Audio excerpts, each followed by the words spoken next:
Halo Sobat Kreator Film, apa kabar kalian? Sebelumnya aku mau ngucapin terima kasih atas antusias kalian di video Tropic Thunder kemarin. Aku dan tim udah baca komenan-komenan kalian yang inspiratif dan semoga kami bisa lebih baik lagi ke depannya. Selamat datang kembali di Kreator Film. Hari ini tim Kreator Film akan merangkum salah satu episode dari serial televisi Black Mirror yang berjudul Playtest, yang mana dalam episode ini menceritakan seorang pria yang meninggal dunia setelah memainkan game selama 1 detik. Kenapa dia bisa begitu? Itu game atau santet online? Kok dalam 1 detik bisa koit? Dan kenapa jadi aku yang nanya ke kalian? Kan kalian belum tahu ini film apa. Ya udahlah, daripada berlama-lama lagi, mari kita gaskan intronya.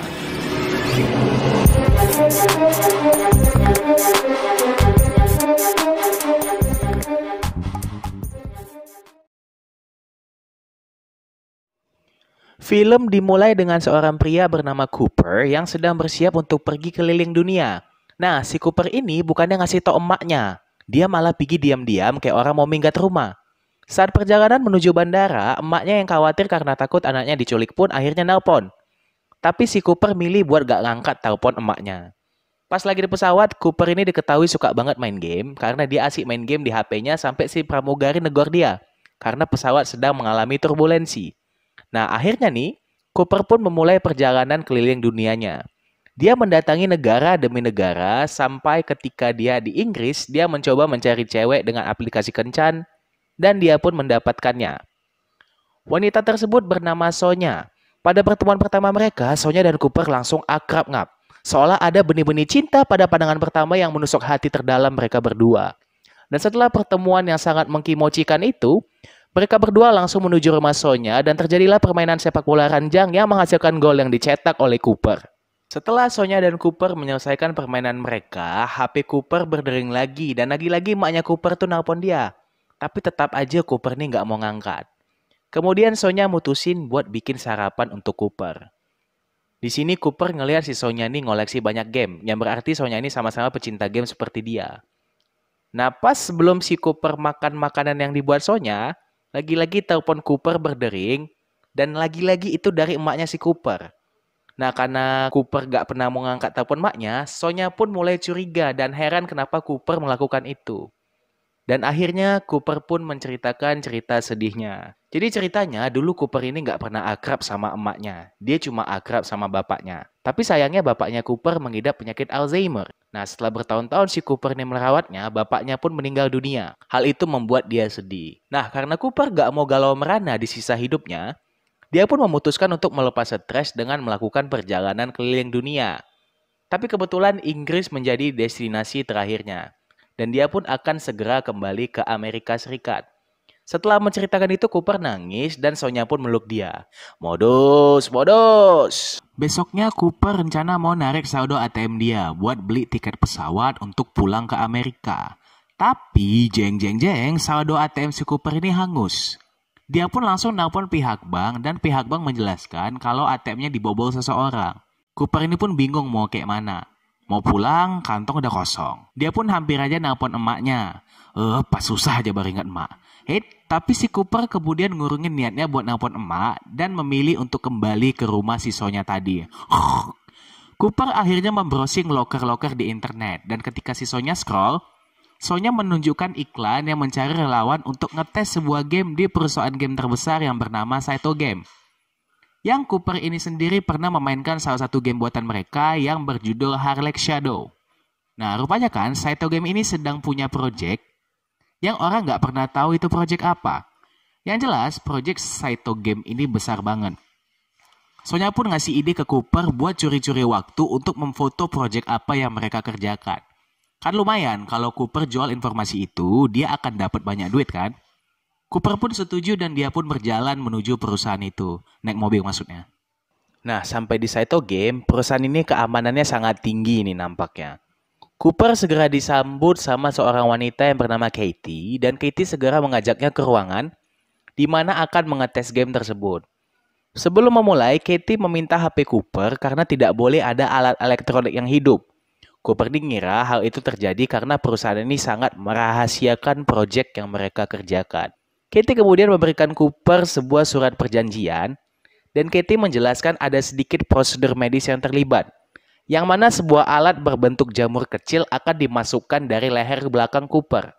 Cooper tanpa pikir panjang langsung setuju karena dia pun butuh duit kan. Tapi halaman terakhir dari surat perjanjian itu nggak ada, dan Katie pun pergi sebentar buat ngambil halaman yang tertinggal itu. Di kesempatan inilah Cooper curi-curi waktu buat memfoto proyek game tersebut dan segera ngirim gambar itu ke si Sonya. Tapi belum lagi dia sempat buat matikan HP-nya, Katie kembali masuk membawa surat perjanjian tadi, dan setelah Cooper menandatanganinya, prosedur medis tadi dimulai di mana jamur kecil tadi dimasukkan dari leher belakang Cooper. Depan kepalanya dipasang sejenis alat dan Katie menyusun 5 buah lingkaran dengan simbol di tengahnya di depan Cooper. Katie pun mulai mengupload game tersebut ke dalam kepala Cooper melalui alat yang sudah dipasang tadi. Nah, di sini HP Cooper berdering dan kayak biasanya emak Cooper nelpon. Katie heran kenapa HP-nya masih hidup, padahal tadi dia udah matiin. Cooper pun di sini pura-pura bodoh nggak tahu apa-apa.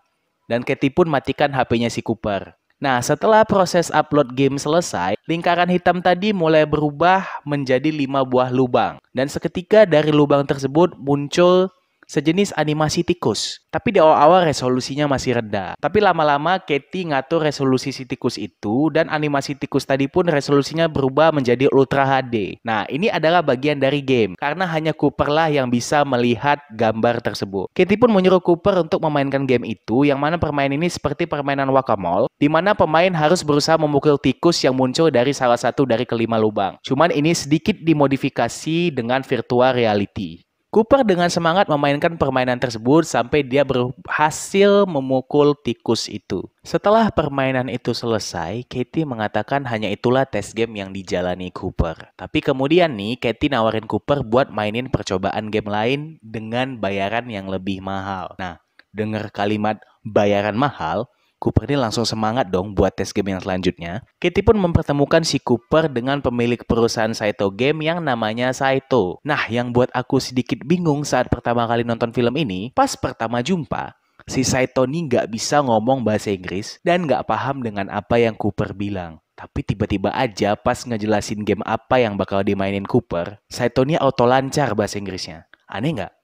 Jadi, game selanjutnya yang akan dimainkan Cooper adalah sejenis game uji nyali, yang mana nantinya setelah file game diupload ke dalam kepala Cooper melalui alat berbentuk jamur tadi, dia akan ditempatkan di sebuah rumah kosong, yang nanti di rumah itu dia akan melihat hal-hal yang paling ditakutinya. Kenapa bisa begitu? Karena ketika nanti game itu diupload, gamenya akan beradaptasi dengan sinapsis otak Cooper, sehingga dia bisa membaca apa yang Cooper paling takuti.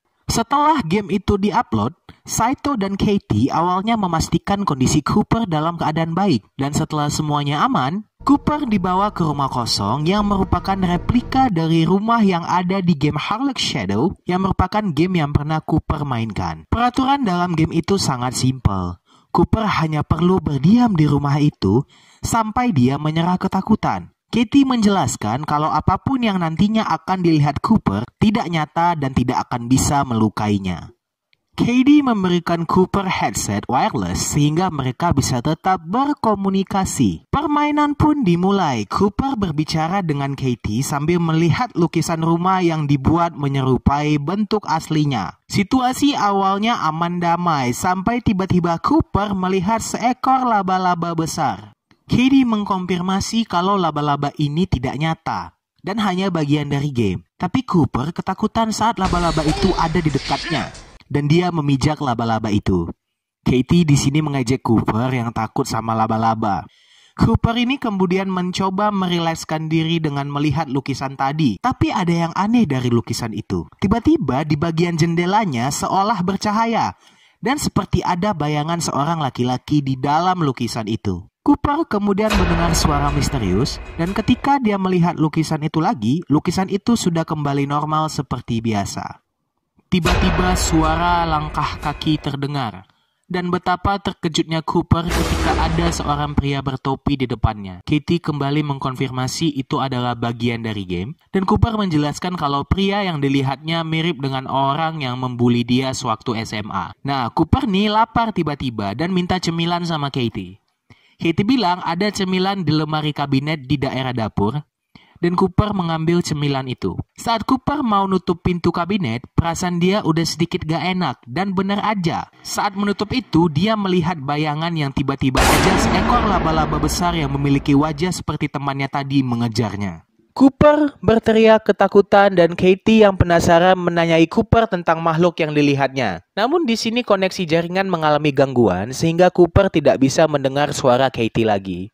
Dan tok tok tok. Seseorang mengetuk pintu rumah dengan keras. Layaknya film horor biasa, Cooper mendatangi pintu itu. Dia mengira yang ngetok itu adalah orang dari perusahaan yang mau memperbaiki komunikasi. Tapi rupanya kan pas dibuka, di balik pintu itu ternyata adalah